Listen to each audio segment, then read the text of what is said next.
Hi YouTube, this is Boston Girl 5560 and I'm going to do my labor and delivery story. I am a new mom. She's not even 2 weeks old right now, and pretty much all I had time to do today was take a shower.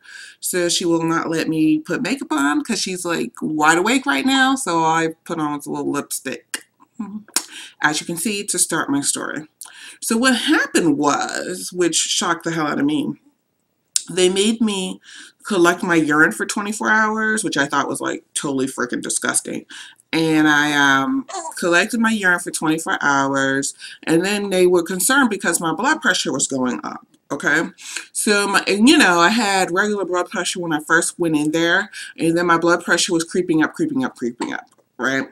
So I went to the fetal medicine doctor, and she was like, because I was like 36 weeks and so many days, she was like, okay, so if you didn't pass that piss test or whatever, we'll deliver you next week. If you did pass, then we'll deliver you at 38 weeks, right? So then I'm like, okay, so the regular OBGYN did the test initially. So I was waiting for their response, and the fetal medicine people, like, we've been calling them all day. We can't get through. And for some reason, their phone was like jacked up. And this was like making me crazy, because I was stalking them like they were like a boyfriend who did me wrong. So I'm calling, calling, calling. I'm getting this answer machine because their phones were messed up. So I left work early. So this was like 5:13. I left work early to go find out what my test was because I wanted to know if I was going to deliver that week or the next week. So I get down there and the phone was like jacked up, and they're like, well, we haven't got back your, excuse my hair. This is freshly washed and drying as we speak. Anyway, so they were like, we haven't got your test.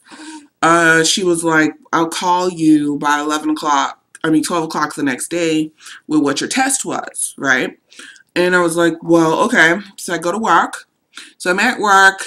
I go to lunch and I go pick up some Jimmy John's, like a sandwich. And I'm like on my way back. And then what happened was she calls, like before I go back into my office. And she's like, you need to go to labor and delivery now. You failed the test. I was like, what? What? Excuse me? Now? I thought she was going to make an appointment like Thursday or Friday. She's like, now. So I was like, well, can I come in a couple of hours? Because, I wasn't prepared to go now. I mean, I had the shit in my car and stuff, but I wanted to decompress. I wanted to take a shower. I wanted to get fresh and free and eat my damn sandwich. So she said, yeah, it's fine. You can come in a couple of hours. Well, the friend of mine on my birthing team, she's in school right now. So she was on break, thank you, Jesus, that week. So when she was on break, she wasn't going to start for the next week. So she met me at my house, and I took a shower because my other part of my birthing team was at work. So I took a shower. Bless you. I took a shower, I ate my sandwich, I got myself together, then we go to labor and delivery. That's where you see all the pictures of us in like triage, where they decide if they're going to admit you or whatever. So they decide they're going to admit me, and they tell me, like, it's going to take 2 days. I was like, 2 days? Like, most people come in and within 2 days they're home with a baby. They're saying it'll take 2 days just to open my cervix, okay? So fine, they give me the Citadel or whatever and tell me, here's some sleeping medicine and we'll see you in the morning. So my birthing team went home because, like, what were they going to do? Sit around and watch me sleep? So they come back the next day and they give me some more Citadel. They were going to give me something else, but what was it? I started contracting or something, and that something else wasn't something they could pull out, whereas that Citadel or whatever the hell was like a tampon, and the moment you didn't need it, they could pull it out. Well, the other stuff they couldn't pull out. So they give me some more of the crap, and the Citadel or whatever takes like 12 hours. So then by the third day, my midwife comes in and like, okay, you've been here 3 days, I don't think it was totally 3 days, but she was like, you're going to have a baby today.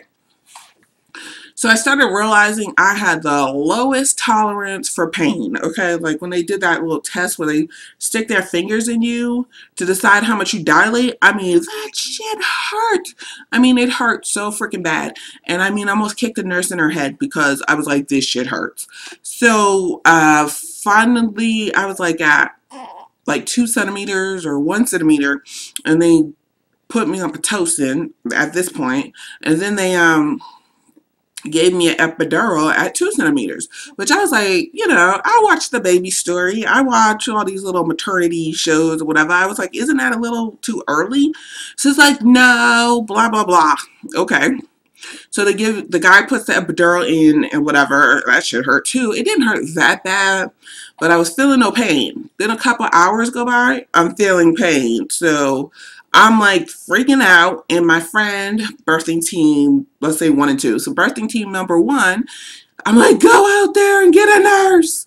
Get somebody. It hurts. It hurts. So she goes out there, and they're like, oh, there's an emergency C-section going on. So they couldn't do it right now. She, you know, basically suffer bitch. You know what I mean? That's pretty much what it was. So she comes back and she's like, all those nurses out there and nobody moved. Like, they're like, they can't do anything. So anyway, so a little time passed, I'll say 20 minutes, and I'm dying. And he comes back and he puts it in my back again. Okay, back to feeling no pain, comfy, chilling, playing on my cell phone, all this and that. And then what happened was it went out again. And now I'm like dying because I went from 2 to 5 centimeters like real quick. Like in 2 hours, I was like at 5. And the lady comes in from anesthesiologist or whatever, and she recharges it or whatever, what the hell she did.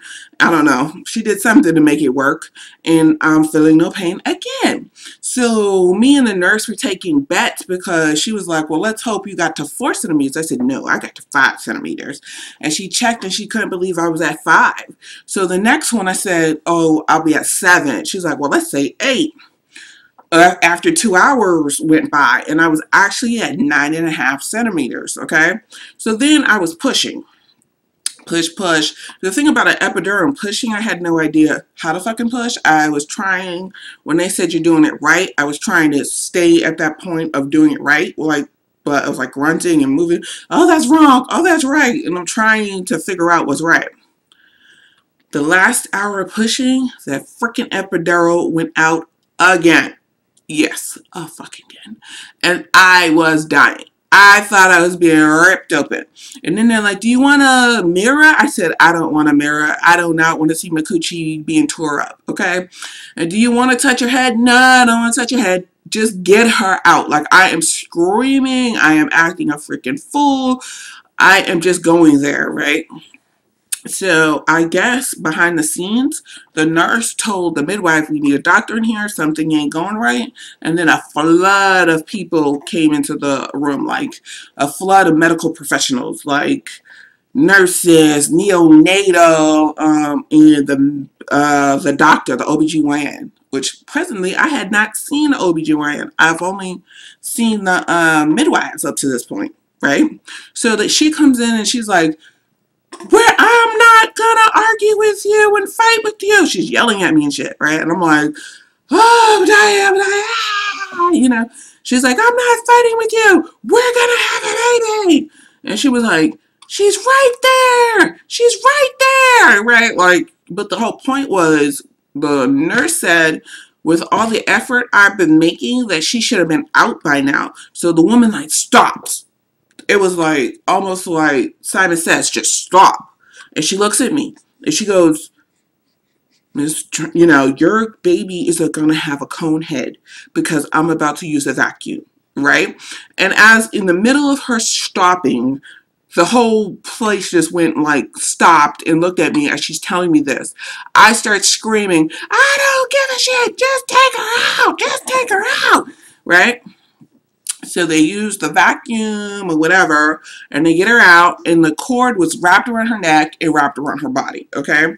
Now, then they take her to the little thing, and like the neonatal people are there, and I send birth team number 1 to go over there, and then birth team number 2 comes in, and she's the one that got most of the video. So birth team number 2 got most of the video, and I was like, go check on her because she's not crying, you know what I mean? Because I'm just like freaking out. And at this point, they're like drugging me with all types of stuff. Like, I didn't even get the whole skin to skin because they're like, she's losing too much blood. I was like, oh my God. Like, I thought I was in an episode of ER or something. And she was like, we got to get this blood under control, or she's going to need a blood transfusion or whatever. I don't know what the hell they were doing down there. So come to find out later, I had a 3rd-degree rip and an episiotomy, right? So the 3rd-degree rip, I said, well, how many degrees are there? There's 4 degrees. And I had a freaking 3rd degree. I couldn't believe that shit, right? So then I finally heard her cry. I'm finally getting myself together and stopped feeling so, you know what I mean? But I was just so freaking out of it. I mean, I was out of it at this point. Out of it from the pain, out of it from the extra medication that they were giving me. Like, I was just all over the freaking place. So then by the time I get up to my room, they're like, well, can we take the baby? You want me to take the baby? And I said, you know, I thought this hospital didn't have a nursery, because, you know, that's what they told me in Healthy Baby Weekend. They didn't have a nursery. And she's like, well, we have some other babies in there getting stuff done, like for jaundice or this, that, and the other, so we could take the baby. And actually I said no.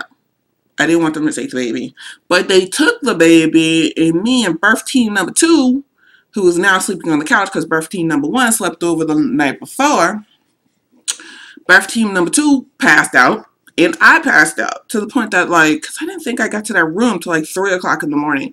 And she was born at 10 o'clock at night. So there was definitely some working on me going on. And then, you know, it took a long time. And then I didn't get to the room till 3 o'clock in the morning. So I passed out till 7 o'clock in the morning, and I wake up and I'm groggy. I'm like, where's my baby? Where's my baby? So I called a little nurse line and I said, can you bring me my baby? You know, and I had a lot of issues with this hospital, just to let you know, which I'm working on. I might do a whole video on my bad experience at this freaking hospital, but we'll see. And what happened was I ended up with my lovely baby. Look at the screen. Look, look, look. Look. Can you look? Her name is Ava. And we went to our first doctor's appointment. Well, actually what happened was the pediatrician did come the next day. And she said that the vacuum didn't hurt her that much. Like, she's seen vacuum situations where the baby needed like x-rays and had hematomas. And she was like, the vacuum was pretty good, and that she would be fine, and that it would, you know, the red marks would heal up, which she doesn't have any more red marks than in her head. And then she said she was perfect. So I am blessed. I have my perfect little girl. It has been a struggle, and I will go into my next video about single motherhood and how it is blowing my mind at this point of things I really didn't think of beforehand. But that's my labor and delivery story. If you have any questions, please let me know. Bye, YouTube.